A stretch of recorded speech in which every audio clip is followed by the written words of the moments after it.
साथियों नमस्कार, कैसे हैं आप सब लोग? मज़ामा केम छो कसा आहिस? आज की एक इम्पोर्टेंट जो है सेमिनार हम लोग कर रहे हैं जिसमें हम लोग डिस्कस करेंगे एक महत्वपूर्ण जजमेंट जो कि पारित किया है बॉम्बे हाई कोर्ट ने, ठीक है?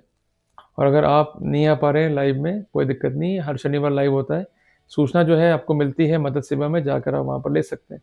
बेसिकली मेरा ऑब्जेक्ट क्या है, आपको सब्जेक्ट के ऊपर जो है तैयार करना, ताकि आप खुद से जो है अपना केस लड़ सकें। लड़ेंगे ना अपन केस को, ठीक है? डिप्रेशन में नहीं आना है और अपने को जो है डिमोटिवेट नहीं होना है। देखो रिसेंट जजमेंट है बॉम्बे हाई कोर्ट का दिनांक 6 फरवरी 26 का, जहाँ पर हार हुई है सरकार की। इसमें क्या फैक्ट्स है इसको अपन समझते हैं और किस प्रकार ये प्रोसीड हुआ केस, उसको अपन समझते हैं। और जब भी केस हमारे ऊपर है तो हमें किस प्रकार जो है प्रोसीड करना है, इसको अपन जो है समझेंगे। इस केस में अक्यूज पे जो है चार्जेस थे धारा 7 13 1 डी पीसी एक्ट के। ये कॉमनली चार्जेस आप पर हो सकते हैं। रिश्वत की मांग करना, रिश्वत को प्राप्त करना, कोई बड़ी चीज़ नहीं है इसमें। अक्यूज जो है एक्विटल हुआ by the trial court. State जो है अपील में आया।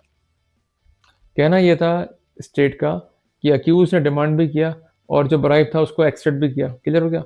तो डिमांड भी जो है वेरीफाई है और जो हमारा ट्रैप है वो भी हुआ सक्सेसफुल, पर कोर्ट ने जो है गलत बरी कर दिया। क्लियर है? देखिए प्रॉब्लम ये नहीं है कि केस क्या है, प्रॉब्लम ये है कि जो सरकार की है ना साइकोलॉजी, थोड़ा लगता है मुझे बायस्ड है टू द अक्यूज। मैंने कई बार देखा है इंडियन कोर्ट्स में जो होते हैं वकील सरकारी, उनका एक ही तर्क है कि साहब ये दोषी है, अपराधी है, सजा कर दो। जबकि हमारा कानून खुद कहता है कि आपको दोषी मानना ही नहीं है। तो मुझे कई बार लगता है कि जो वकील सरकारी हैं वो आर्ग्यूमेंट कर रहे हैं against the settled law of India, जिसमें कहा गया है the accuse shall be deemed to be innocent unless proven guilty. Clear है बात ये? तो बेसिकली जब भी आर्ग्यू किए जाएंगे इधर फ्रॉम डिफेंस और फ्रॉम प्रोसिक्यूशन, या कोर्ट जो है सुनेगा आर्गुमेंट्स को, तो सबको ये मानना है कि अक्यूज जो है इनोसेंट है, ही इज नॉट गिल्टी। इस केस में सबसे अच्छी बात यह थी कि जो परिवादी है वो सपोर्ट नहीं करता है प्रोसिक्यूशन को। कई बार क्वेरी आती है आपकी कि परिवादी अगर बयान चेंज कर ले फायदा मिल जाएगा। देखो बयान चेंज करना एक अलग बात है, पर परिवादी की जो टेस्टिमोनी है उसके आधार पर क्या निष्कर्ष जो है निकाल सकते हैं। कई बार ऐसा होता है कि परिवादी जो है हॉस्टाइल नहीं होता है, पर उसके स्टेटमेंट क्या होते हैं, सेल्फ इनकंसिस्टेंट, तो वहां पर भी फायदा मिलता है। क्लियर है बात ये? तो इसलिए जो भी बयान अगर फाइल पर है, अगर वो डाउट क्रिएट कर रहे हैं या बयान जो है सेल्फ कॉम्प्रोमाइज्ड है, तो वहां हम फायदा ले सकते हैं। You got the point, now it is easier for you. इसके अलावा अगर सैंक्शन मैकेनिकल है, we could get the benefit. और कई बार ऐसा होता है कि जो इलेक्ट्रॉनिक एविडेंस है उसकी एंटायर स्क्रिप्ट जो है फाइल पे नहीं होती है, कुछ कुछ हिस्सों का होता है कॉन्वर्जेशन ट्रांसक्रिप्शन, तो उसका भी हम जो है बेनिफिट ले सकते हैं। ये बात भी यहाँ पर डिस्कस हुई है। तो कुल मिला करके कोर्ट ने माना कि जो सैंक्शन है वो मैकेनिकल है, साइक्लोस्टाइल्ड है। कारण क्या है कि there is no document on record to show that whether the concern person is authorize to accord sanction और नॉट। जब भी इस तरह की पोजीशन आएगी हम बेनिफिट ले सकते हैं। आप लोग क्या करते हो, सामान्य तरीके से केस को लड़ते हो। मैं आपको बताऊं एक सिंपल फॉर्मूला, थोड़ा सा माइंड सेट जो है चेंज करना पड़ेगा अपने को, और अगर हम थोड़ा सा समझेंगे बातों को तो आप ही को फायदा मिलने वाला है। देखो बेसिकली जब हम छोटे थे, क्लियर है, और हम स्कूल गए, हमने कई एग्जाम्स दिए, तो हमारा होता था एक मॉक टेस्ट कि ऐसा कैसा पेपर जो है एग्जाम में आएगा, you have to face it. आप लोगों ने फेस किया होगा। इवन आप लोगों ने कंपटीशन दिया, उसमें भी ऐसा ही हुआ ना। अब हम कोर्ट में हैं, जज साहब क्या क्वेरी कर ले हमें क्या पता। क्लियर है? तो हमारे काउंसिल जो है हमारे बिहाफ पर हमें करते हैं रिप्रेजेंट और सबमिशंस जो है देते हैं। कई बार जज जो है क्वेरी कर लेते हैं, उन तक को भी कई बार आती है प्रॉब्लम फैक्चुअल पर्सपेक्टिव पे। फैक्ट्स क्या है वो आप लोग जानते हो, लॉ क्या है वो जानते हैं वकील साहब। तो हम एक काम कर सकते हैं, we can do our work on certain assumptions. आप एक काम कीजिए, अपने काउंसिल से कहिए कि मुझे समय दे 4 से 5 घंटे का। क्लियर? डिस्कस करे पूरी फाइल को एंड अल्टीमेटली वो खुद को जो है जज मान ले और जज बन के जो है क्वेरी करे आपसे। और क्वेरी हर तरीके से होनी चाहिए, चाहे पॉजिटिव हो चाहे नेगेटिव हो। जिसका बेनिफिट क्या मिलेगा कि मौके पर जो भी आएंगे लॉजिक या आएंगी रीजनिंग्स, उसमें जो भी डाउट्स हैं वो हो जाएंगे क्लियर। ताकि जब भी स्टेटमेंट कोर्ट में जाएगा वो होगा प्रॉपर फिल्टर तरीके से, उसमें कोई भी मिलावट या कोई भी डाउट नहीं होगा आपको। तो भविष्य में कई बार हमें डर लगता है कि वकील साहब ने बात कह दी, ये बात जो है गलत है, या हमें प्रॉपरली जो है वो रिप्रेजेंट नहीं कर पाए, हमने तो ये बात कही नहीं थी, हमारा कुछ और था कहने का मतलब, तो वो एम्बिग्विटी भी नहीं आएगी। ये बहुत अच्छी प्रैक्टिस है, इसको जो है आप फॉलो कीजिए। तो मेरा कहना ये है कि अगर सैंक्शन जो है मैकेनिकल है, परिवादी के बयान जो है सपोर्ट नहीं कर रहे हैं, तो आप सब जानते हैं कि डिमांड जो है मस्ट है मियर recovery, मियर possession of currency note is not relevant.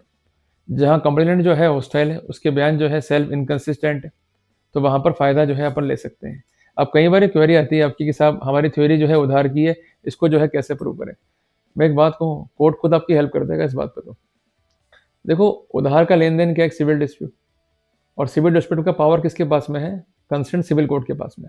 क्या हम एक सिविल दावा पेश कर सकते हैं सिविल कोर्ट में कि साहब पैसे जो है हमने उधार दिए थे और ये चुका नहीं पाया, इसलिए हम दावा कर रहे हैं।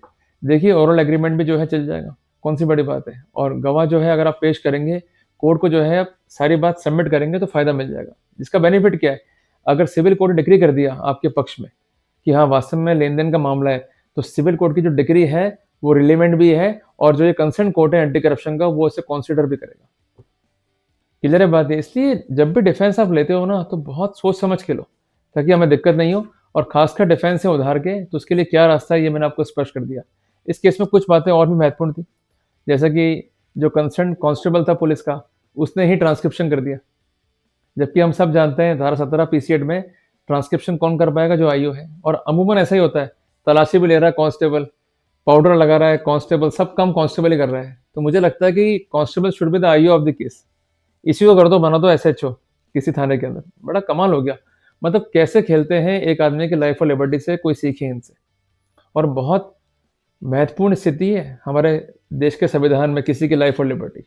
It could not be compromised, even could not be taken away except by the process stabilized by the law. पर होता क्या है? आराम से कार्रवाई करी, एक रिपोर्ट आई, कर लिया वेरिफिकेशन, और अल्टीमेटली आप दोषी हो। एक-एक पॉइंट पर करना है माइक्रोस्कोपिक एनालिसिस पुलिस को भी, जबकि पुलिस करती क्या है? इन्वेस्टिगेशन किया, फैक्ट्स कलेक्ट हुए, और कंसर्न जो आरोपी है, उसके विरुद्ध जो है दाखिल कर दी चार्जशीट। ऐसा नहीं होना चाहिए। पर वो तब हो पाता है कि जब आप सिंसियर हो आपकी अप्रोच में। आपका तो बस एक सेटल पैरामीटर है कि भाई ये रिपोर्ट आ गई, और इस रिपोर्ट पे जो है रिकॉर्डर जो है पकड़ा दो, वो रिकॉर्डिंग करके ले आया।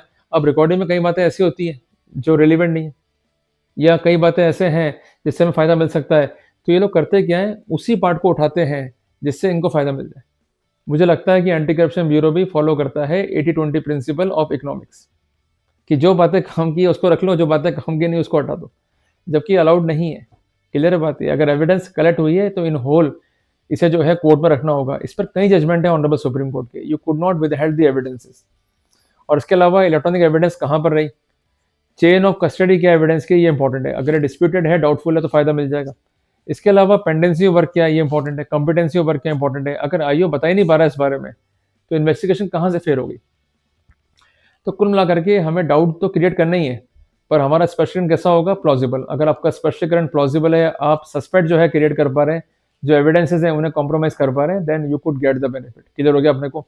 तो ये महत्वपूर्ण फैसला है। जब भी आप अपनी फाइल को पढ़ें, तो ये फैसला जो है सदैव जो है ध्यान में रखें। क्लियर है बात है? और एक किसी की क्वेरी आई थी, उसका भी जो है मैं उत्तर दे दूँ। किसी ने पूछा था कि अगर अक्यूज अपना वॉइस का सैंपल नहीं देगा, और ये मामला था गवर्न अंडर सीआरपीसी, तो क्या प्रिजम्पशन ड्रॉ होगा? उत्तर है नहीं। अगर आप गवर्न हो रहे हैं बाय सीआरपीसी, आपने वॉइस सैंपल नहीं दिया है, in that scenario presumption could not be drawn. और इस पर जजमेंट है ऑनरेबल केरला हाई कोर्ट का 16 फरवरी 18 का। इसको जो है आप नोट डाउन कर लीजिए, या आप जो है लिख लीजिए। और एक क्वेरी ये भी थी, इसको भी अपन ले लेते हैं, कि बेल जो है मूव करी है, पर सरकार ये कहती है कि साहब हमें गिरफ्तार तो करना पड़ेगा क्योंकि हमें लेना है वॉइस सैंपल। तो वहाँ पर जजमेंट है honourable Punjab Haryana high court का। जजमेंट का डेट है 11/2/2026, जिसमें साफ साफ कहा गया है कि अगर आपको लेना है सिर्फ वॉइस सैंपल, तो इस ग्राउंड पे जो कंसर्न एंटिसिपेटरी बेल है उसे खारिज नहीं कर सकते। तो मैं उम्मीद करता हूँ कि मैंने महत्वपूर्ण जानकारी आपको दी। जल्दी मिलेंगे अपन एक नई लाइव में, और जो भी क्वेश्चंस वगैरह आपके होते हैं वो आप शेयर कर दिया करो, या जब भी होते हैं लाइव सेशंस उसमें आप जो है उसको लेकर आया करो, ताकि हम लोग डिस्कस करेंगे और समाधान निकालने का जो है प्रयास करेंगे। ठीक है ना? कीप स्माइलिंग, डिप्रेशन में नहीं आना है, वादा करो, और रोओगे नहीं। और जो हुआ सो हुआ, अपने आप को अपराधी नहीं मानना है। क्लियर है? डीम्ड इनोसेंट हो आप। क्लियर है? ये कानून कह रहा है भाई, मैं नहीं कह रहा हूँ। तो इसलिए हमने गलत नहीं किया है। जो कुछ हुआ सो हुआ। हम शिकार हो गए परिस्थितियों का, पर हमें वर्कआउट करना है अपने अधिकारों के लिए, हमें ही लड़ना होगा, और कोई नहीं लड़ेगा। क्लियर हो गया? जल्दी मिलेंगे अपन।